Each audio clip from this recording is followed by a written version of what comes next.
Hello दोस्तों and स्वागत है आपका स्लीपी क्लासेस में।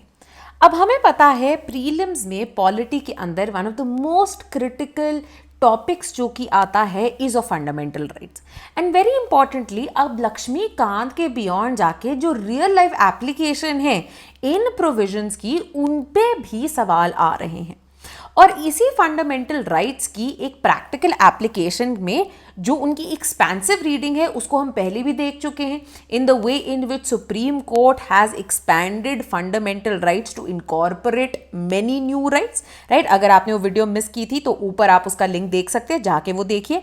यहाँ पे हम बात करेंगे एक बहुत ही इंपॉर्टेंट राइट की which is our right to health and किस तरह से इसे इमेजिन कर लिया गया है by Supreme Court as an umbrella right comprising of a number of other rights within itself.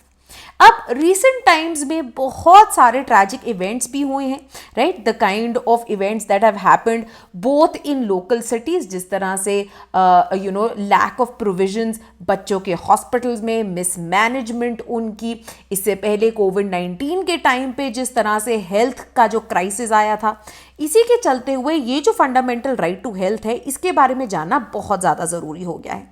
अब हमें पता है कि जब हम कॉन्स्टिट्यूशन को देखते हैं, कॉन्स्टिट्यूशन के अंदर जो पार्ट 3 है जो कि बात करता है फंडामेंटल राइट्स की, अगर हम उसको देखते हैं तो एज सच कहीं पे हमें लिखित में फंडामेंटल राइट टू हेल्थ नहीं मिलता है। However, there are references, indirect references जो हमें कॉन्स्टिट्यूशन में पाई जाती हैं जिससे हम लिंक कर सकते हैं that in a way right to health जो है इमेजिन किया था हमारे कॉन्स्टिट्यूशन मेकर्स ने। सबसे पहले आती हैं जो गाइडलाइंस स्टेट्स को दी गई हैं, स्टेट को जो है दी गई हैं इन ensuring better governance in the form of directive principles of state policy, जो कि पार्ट 4 ऑफ द कॉन्स्टिट्यूशन के अंडर इंक्लूडेड है एंड ये एक बेसिस बन जाती हैं फॉर राइट टू हेल्थ। यहां पे हम देख सकते हैं आर्टिकल 39E को जो कि स्टेट्स को डायरेक्ट करता है in securing the health of the workers, article 42 जो कि डायरेक्ट करता है स्टेट को to provide for just and humane conditions of work as well as maternity relief, and article 47 जो कि ड्यूटी डालता है स्टेट पे to ensure nutrition levels and raising standard of living plus improvement in public health. इसके अलावा अगर हम देखते हैं the kind of functions which have been given to various governments under our constitutional mandate, तो उसके अंदर भी हेल्थ का प्रोविजन दिया गया है। फॉर एग्जाम्पल अगर हम 7 शेड्यूल को देखें तो यहां पे the subject of public health and sanitation, hospitals and dispensaries states के सब्जेक्ट में से एक है। Next very importantly the 11th and 12th schedule जो कि प्रोवाइड करता है for grass root democracy in India, right, वहां पे भी एक बहुत important provision with respect to health जोड़ी गई है जहां पे पंचायत एंड म्यूनिसिपैलिटीज के ऊपर ड्यूटी सौंपी गई है to strengthen public health under article 243G। Now, apart from this, in understanding and providing, हम क्यों बात कर रहे हैं फंडामेंटल राइट टू हेल्थ की अगर कॉन्स्टिट्यूशन में नहीं है? यहां पे रोल प्ले किया है जुडिशियल रूलिंग्स ने ऑफ द सुप्रीम कोर्ट, जहां पे बहुत ही प्रोग्रेसिवली इन्होंने राइट टू हेल्थ को as a fundamental right read in कर लिया है अंडर आर्टिकल 21। इनफैक्ट इसकी शुरुआत, इसकी जो नींव रखी गई थी 1981 का जो बहुत फेमस केस है, इस केस को आपने बिल्कुल नहीं भूलना, द फ्रांसिस कोराली मलिन केस।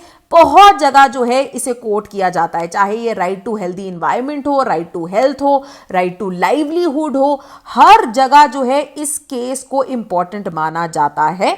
इस केस के अंदर सुप्रीम कोर्ट ने यही बात कही थी कि देखिए जब हम इमेजिन करते हैं आर्टिकल 21 को तो ये इंक्लूड करता है a right to life which is a life of dignity and that is why right to life को एक बहुत ही ब्रॉड स्कोप दिया गया to include right to livelihood, better standard of life, hygienic conditions work place पे, right to leisure in fact and therefore right to health को भी इसी लाइफ ऑफ डिग्निटी का एक इंट्रिंसिक हिस्सा माना गया।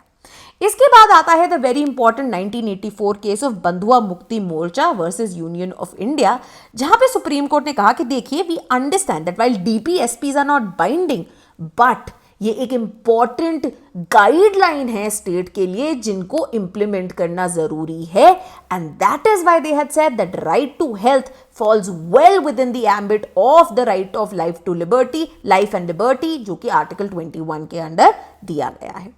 इसके अलावा state of Punjab and others versus Ram Lubaya Bagga बहुत ही इंपॉर्टेंट है, जहां पे सुप्रीम कोर्ट ने कहा कि देखिए स्टेट की रिस्पॉन्सिबिलिटी है, ऑलरेडी हमने देखा है कि किस तरह से प्रोविजंस दिए गए हैं कॉन्स्टिट्यूशन में, ये स्टेट की रिस्पॉन्सिबिलिटी है कि वो ढंग की हेल्थ सर्विसेज का प्रोविजन लोगों के लिए इंश्योर करे, right? This was something that was ready. Now, what are certain recent further rights जिन्हें within this right to health के अंदर include कर दिया गया है? उसे समझने से पहले हमें दो बहुत इंपॉर्टेंट कमिटीज को देखना है. One was the September 2019 high level group on health sector, जो कि 15th फाइनेंस कमीशन ने जो है बनाया था, जिन्होंने रेकमेंड किया था कि देखिए अपार्ट फ्रॉम जुडिशियल रूलिंग्स हम कॉन्स्टिट्यूशन के अंदर ही राइट टू हेल्थ को एक फंडामेंटल राइट की तरह रीड इन कर लेते हैं. ये बहुत ही ज्यादा जरूरी होगा. क्यों? क्योंकि ये स्ट्रेंथन करेगा. क्या स्ट्रेंथन करेगा? ये लोगों का एक्सेस है टू हेल्थ, उससे ये स्ट्रेंथन करेगा.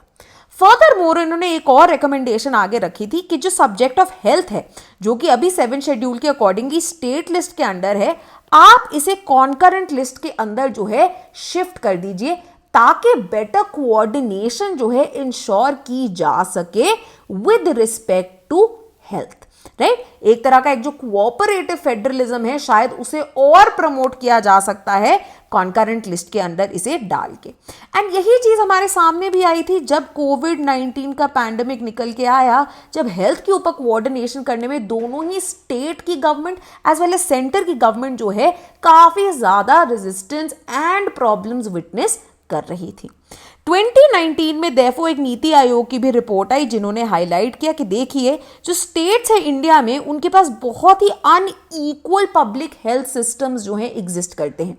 एंड बेसिकली क्यों है? क्योंकि देखिए फिस्कल कंस्ट्रेंट्स है, कई स्टेट्स में ज्यादा है, कई स्टेट्स में कम है. And then also the availability of technical expertise, जो कई स्टेट्स में ज्यादा है एंड कई स्टेट्स में कम है. साथ ही में वेरी इंपॉर्टेंटली जो पॉलिसी डिसीजंस है स्टेट्स के, वो भी बहुत सब्जेक्टिव होते हैं. इसीलिए हेल्थ को लेके बहुत इम्बैलेंस है. एंड दैट इज वाई हमें better coordination between centre and states के भी रिक्वायरमेंट है. This was something that was continuously underlined. अब इसी के चलते हुए रीसेंट टाइम्स में फंडामेंटल राइट टू हेल्थ में वेरियस और राइट्स रीड इन कर दिए गए हैं. सबसे पहले आता है the right to affordable health, which came into being through a suo motu petition in 2020. Right now this was when जो सेकेंड वेव ऑफ कोविड जो है चल रही थी, बहुत बुरा हाल था. एंड यहां पे अंडरलाइन किया गया सुप्रीम कोर्ट द्वारा कि देखिए स्टेट के ऊपर ड्यूटी है to make provisions for affordable treatment available for one and all. Because क्या होता है, ऑलरेडी कोविड-19 के कारण, इस पैंडेमिक के कारण the world is suffering. And अब जो गरीब लोग हैं स्पेशली इसके चपेट में आके और ज्यादा उनकी हालत जो है बुरी होती जा रही है. देवो उन्होंने बोला कि देखिए या तो स्टेट्स और प्रोविजंस बनाएं अफोर्डेबल हेल्थ ट्रीटमेंट की, और प्रोविजंस दे हॉस्पिटल्स के अंदर जो कि स्टेट या लोकल एडमिनिस्ट्रेशन रन कर रही है.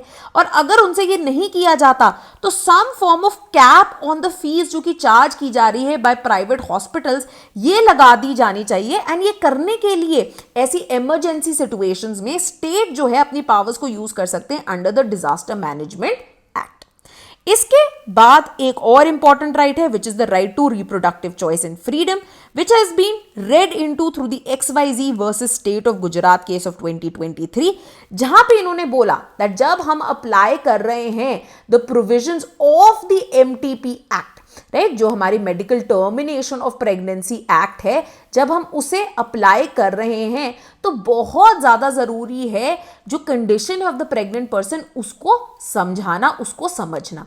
यहां पे उन्होंने एक केस लिया with respect to a pregnant person जिनकी प्रेगनेंसी अबव 24 वीक्स थी.